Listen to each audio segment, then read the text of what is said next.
এখানে এইবার আমাদেরকে 12 জনের জায়গায় আরও একজন অতিরিক্ত অ্যাড হয়েছে সশস্ত্র। প্রতিটা প্রিজাইডিং অফিসারের নিরাপত্তার দায়িত্বে আমাদের একজন আনসার সদস্য থাকবে। এই যে 13 জন, এই 13 জনকে কিভাবে প্রশিক্ষণ দিয়ে আমরা প্রস্তুত করব যাতে পুরো ভোট কেন্দ্রের ভিতরের যে শৃঙ্খলা, ভোটারদের শৃঙ্খলা এবং যে কোনো ধরনের অনিয়ম, যে কোনো ধরনের উচ্ছৃঙ্খল আচরণ সেগুলোকে যেন নিয়ন্ত্রণ করা যায়, সেটার জন্য আমরা দেশব্যাপী নতুন করে মৌলিক প্রশিক্ষণ, এই উপজেলা আনসারদের মৌলিক প্রশিক্ষণ শুরু করা আছে, যেখানে আমরা আমাদের উপজেলা আনসারদের যে ভূমিকা রাষ্ট্রের বিভিন্ন ব্যবস্থাপনায় সেটার সাথে নির্বাচনী কেন্দ্রের যে ভূমিকা সেটাকেও সংযুক্ত করা হচ্ছে। আমরা 1,80,000 নতুন করে তৈরি করব।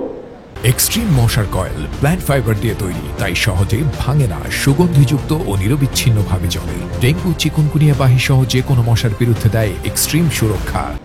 নতুন করে প্রশিক্ষণ দিয়ে এই সময়ের মধ্যে তৈরি করবে। সেভাবে পুরা বাংলাদেশের প্রতিটা জেলায় অলরেডি তোমরা ফেসবুকে দেখছো দেওয়া আছে, প্রত্যেকটা জেলায় কতজন আমরা তৈরি করব সেই টার্গেট আমরা তৈরি করেছি।